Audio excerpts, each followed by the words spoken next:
Hey guys, many of y'all asked me to do an expanded version of the silent initiate, more on the archetype and the path. I did a short one yesterday, so I wanted to do a part 1B because that will be part 1A.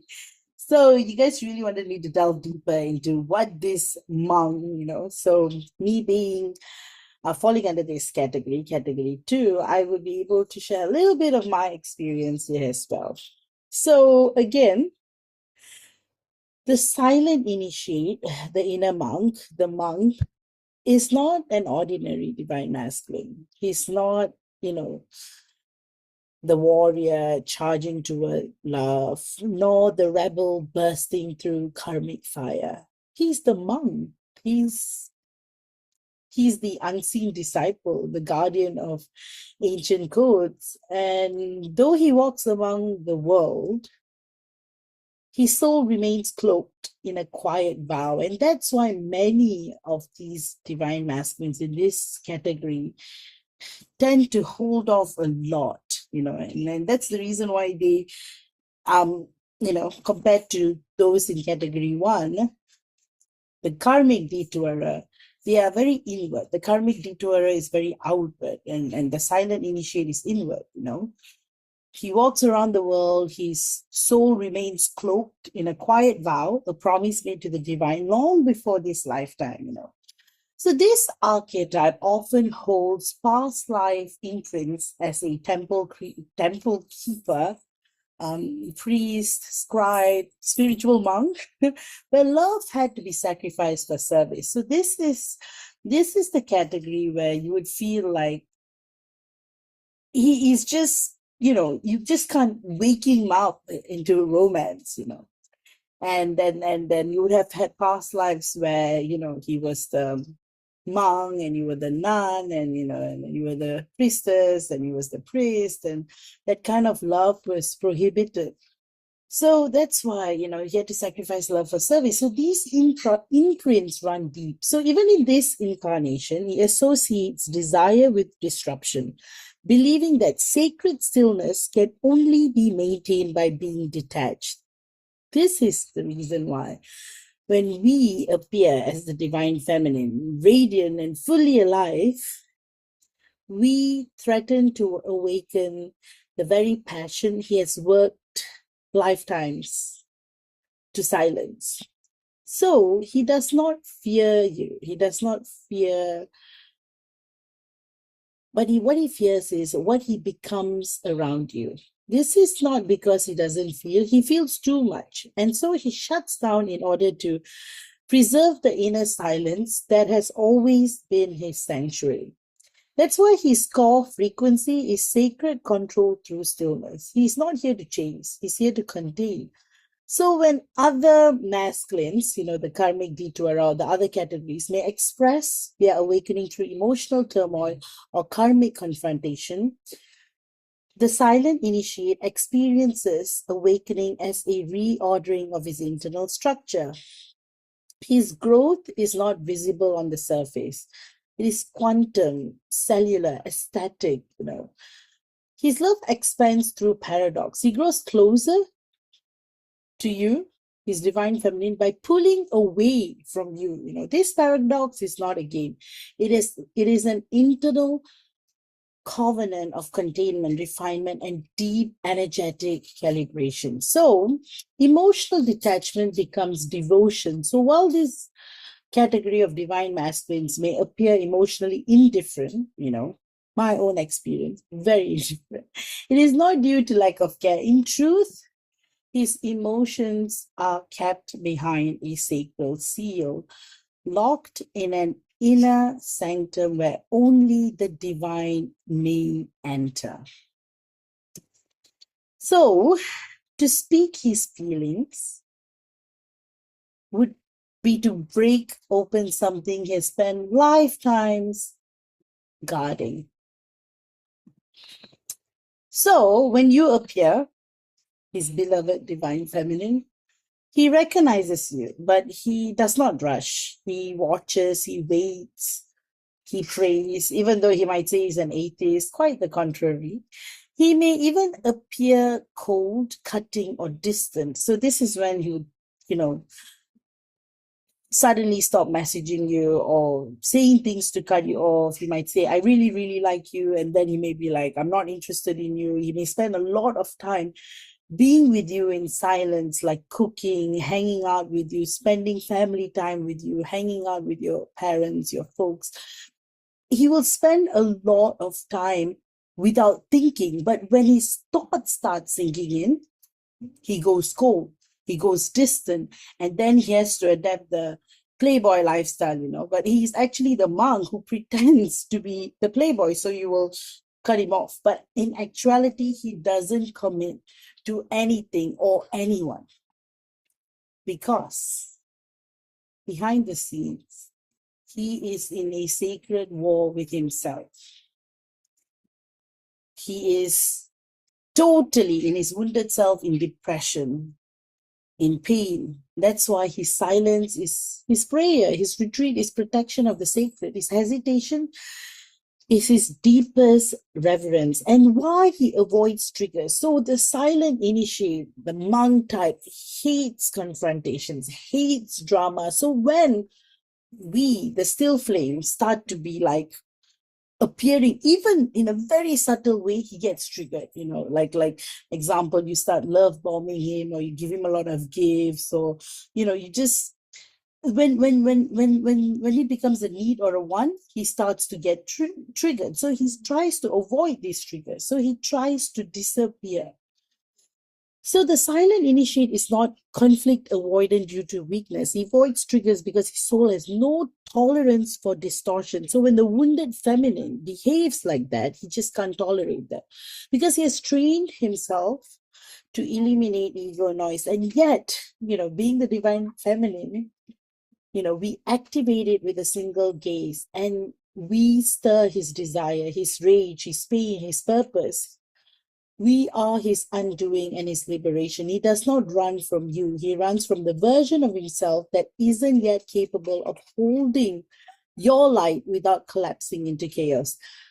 This is why he often disappears when the connection intensifies, which can be very painful for us. We've been there before. It's the worst. So to the unawakened eye, it can seem like rejection. But to the spiritually trained, it is seen for what it is, a sacred recalibration of self before approach. Why he doesn't pursue.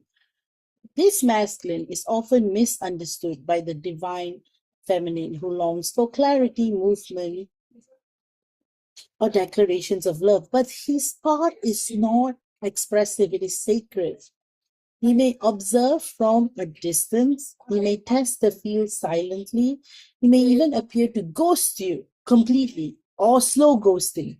But this doesn't come from a place of him being coward. It's his sole way of guarding the sanctity of what he knows is holy.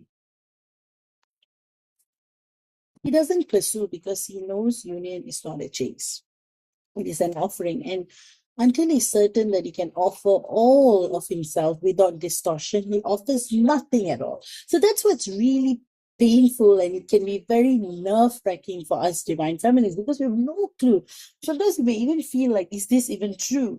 Everything will be questionable. But as for category 1, you still have the divine masculine coming in and out, with the karmic detourer. With the silent initiate, he's completely gone. And he hates any kind of interaction or communication until, you're fully in the place of non-attachment. So that's why the awakening of the inner monk, eventually the silent initiate reaches a spiritual threshold, moment where the silence becomes unbearable, where his inner monastic path is no longer enough, where the ache for union overrides the need for solitude. This is where he begins to emerge from hiding, not loudly, but reverently. He may start watching you more closely. He may begin responding through subtle signs. He may finally speak, but not many words, but true ones. And when he returns, it's not a boy chasing fantasy, but as a man who's walked through fire and written with wisdom He comes back in silence, but with sacred clarity. He comes back not for romance, but for reverence. He comes back not to take, but to worship. So, this is why it is so strong. It is so powerful being in this category. You remember the silent initiate. He is not a man. He's an archetypical flame holder, an emanation of monadic masculine principle as it moves through layers of density towards remembrance. Unlike the karmic detourer,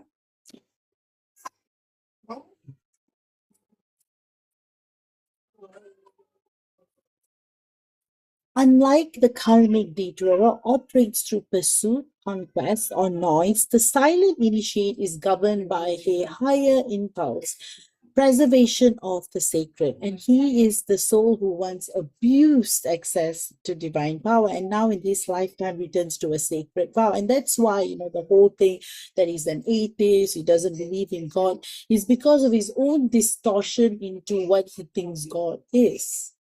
So it's all about breaking it and understanding God as God is, right? So that's why, his tagline is kind of, he will not approach the temple until he will be sanctified again. So this archetype often awakens to the inner monk, monasticism, solitary path of spiritual mastery without external validation. He may not even label himself spiritual, but every act of detachment, silence, or withdrawal is actually a ritual of purification. In energetic terms, he's not unfeeling, he's overfeeling to the point that he must contain his current to protect others from the immensity of it. He's not absent, he's in training. That's why he does not run from you, he runs to the altar within. And because he senses what you carry. So let's look at what the karma of the inner monk is, the shadow of the priest king. So this soul often carries a lot of Atlantis energies, Lemurian, Egyptian, priest kingship, karma. In lives, he had access to sacred power through voice energy of governance, but misused it, or aligned it with distorted hierarchies. His soul remembers times he weaponized the word, lives where he failed to protect us, his divine feminine, incarnations where silence would have saved lives, but he spoke too soon. So in this lifetime, he often overcorrects, remaining mute when his heart is screaming, rejecting what he most wants, isolating when intimacy calls. And that's why when you push too much, as the wounded feminine, he rarely, very rarely, he would lash out in a way that you would never be able to see him again, where he'll like tell you, I'll never ever talk to you again, or say things like, he's stalking me, or he would never do that until you really, really press his buttons, So remember, his silence is not indifference, it's a vow of canon. So see it this way. You can't force the monk who has taken the vow of celibacy to marry him. So this is exactly what's going on when the divine feminine keeps pushing, hey, be with me, hey, hang out with me, but with that intention of marriage or the intention of courtship, he starts to run away. But if you hang out with no labels, it's different.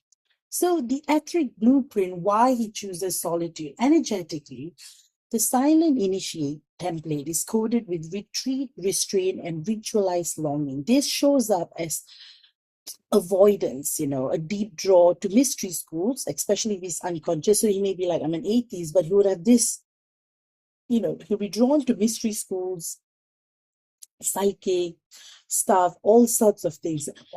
A natural disinterest in surface level relationships. So it's like he may try to date on the surface, but he would never go through the date, or he might, come up, he might try to put up a front for society, but rarely it would fail, So he would tend to pride himself as a bachelor, for example. He would tend to surround himself with guy friends constantly as a way to protect himself from the dating world.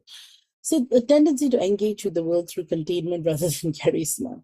So these men are often misunderstood in the 3D as being called emotionally unavailable, diagnosed as avoidant, seen as aloof or non-committal. But in truth, they are temple guardians, protectors of the sacred flame, unwilling to let it burn prematurely. To them, words are spells, touch is an invocation, presence is a transmission. Thus, they wait, they train, they pray not for show, but for soul worthiness.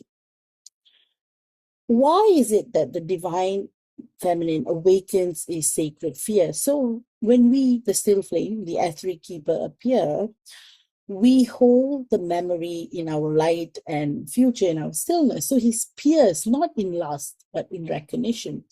So we become the unfinished song, the priestess he failed to protect, the mirror of the soul he silenced, the one who remembers him before the fall. And so our presence calls him to face his unresolved lifetimes, reclaim his inner voice, disarm his inner exile. But this call is terrifying because to merge with her means becoming visible, not just to her, but to his own soul.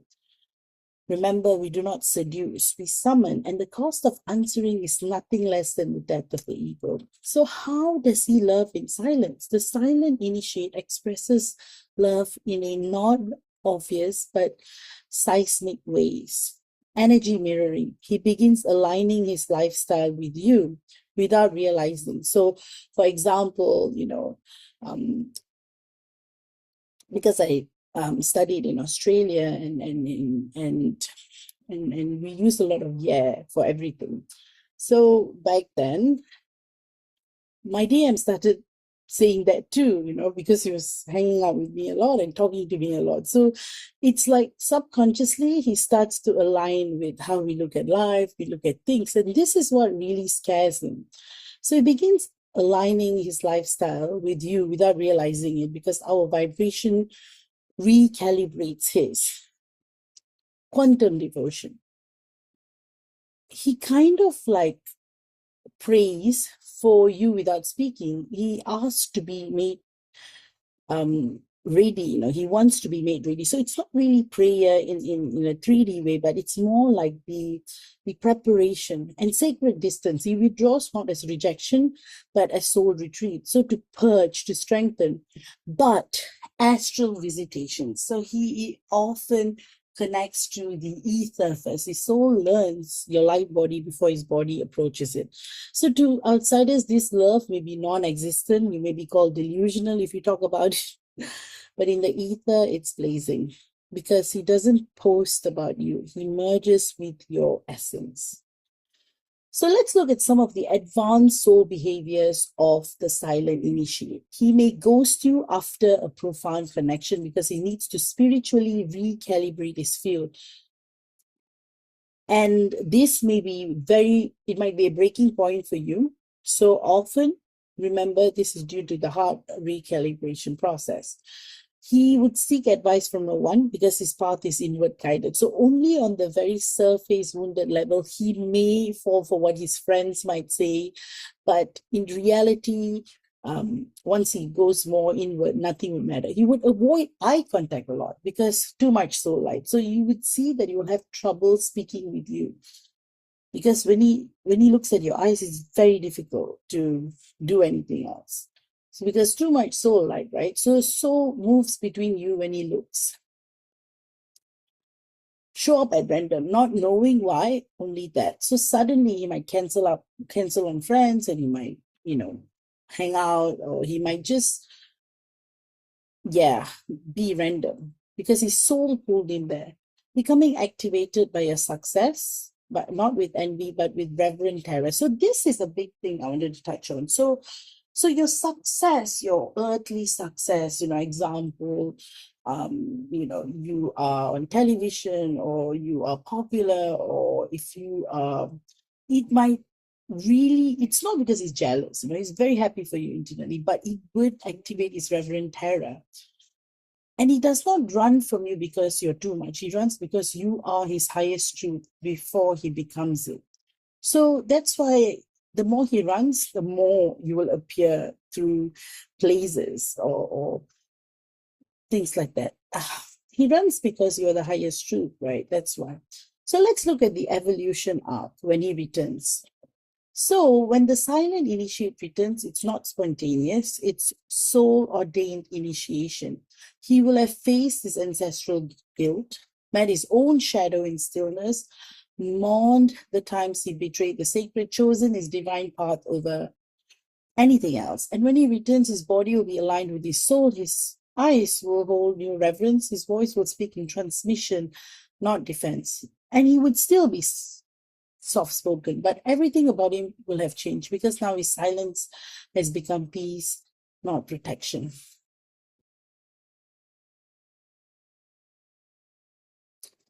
So that's why, if we delve one level higher, a little bit more deeper, this is for like advanced divine feminines, on the monadic masculine frequency for advanced twin flames, to understand, for advanced divine feminines to understand what this monadic masculine frequency of sacred containment, divine delay, and soul reclamation is about. Remember the archetypical geometry, the sacred design of the silent initiate.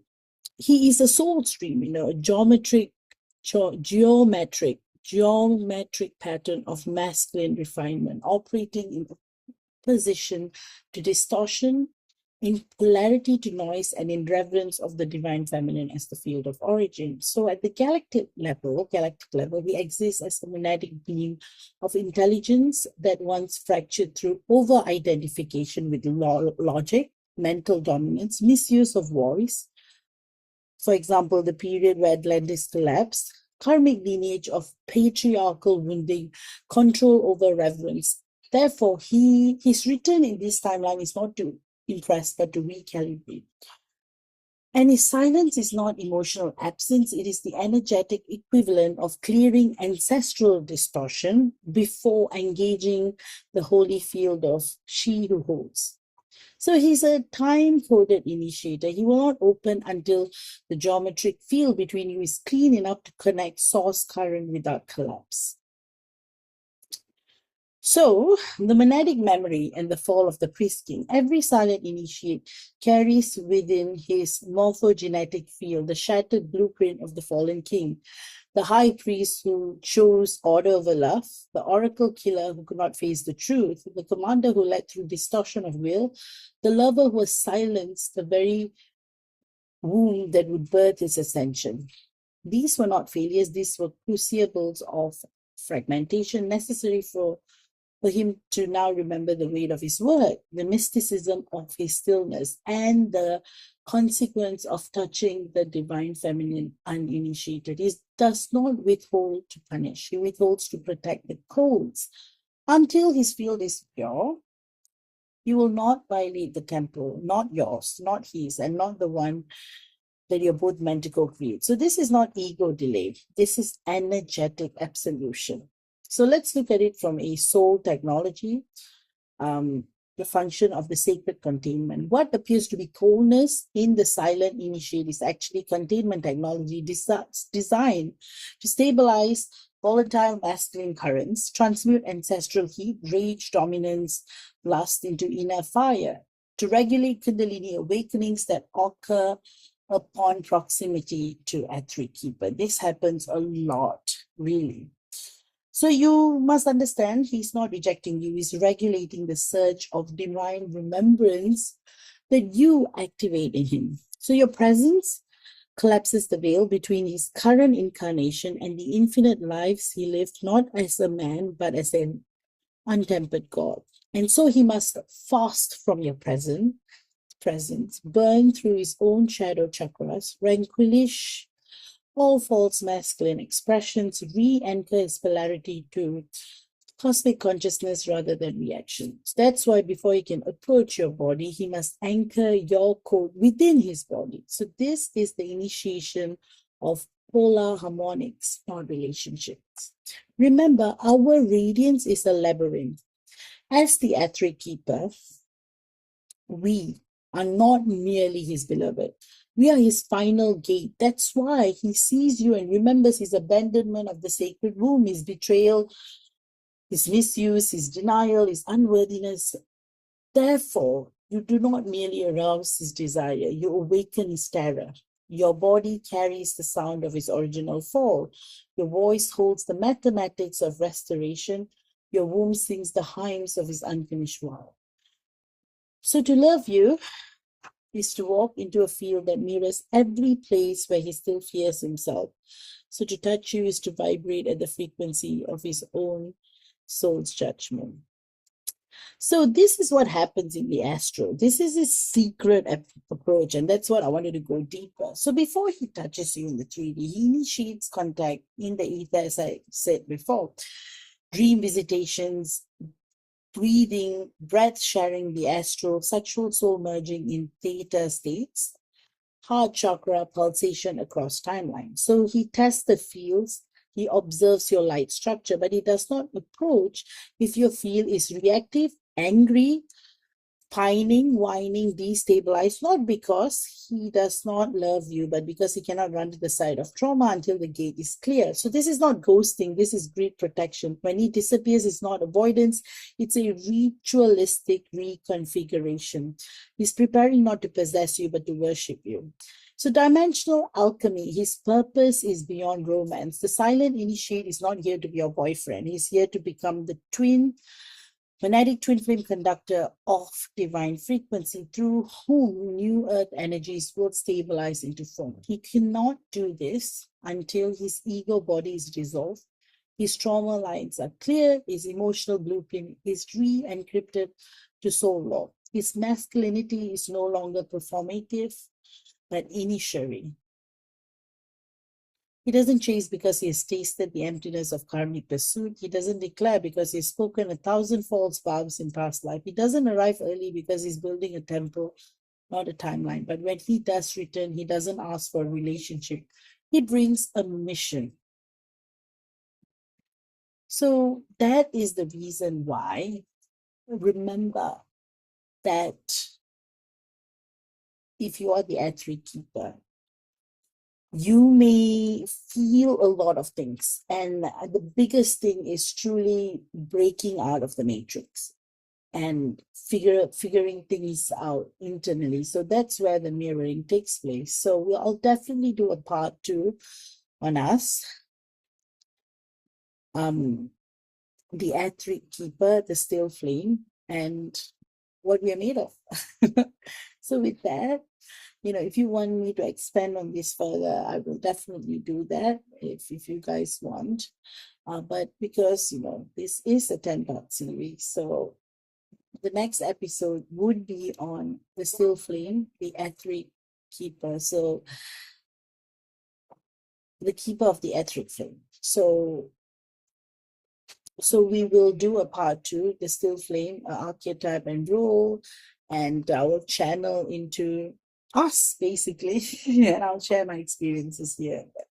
All right then, I hope you have enjoyed this discourse, and I'll talk to you all soon. Bye-bye.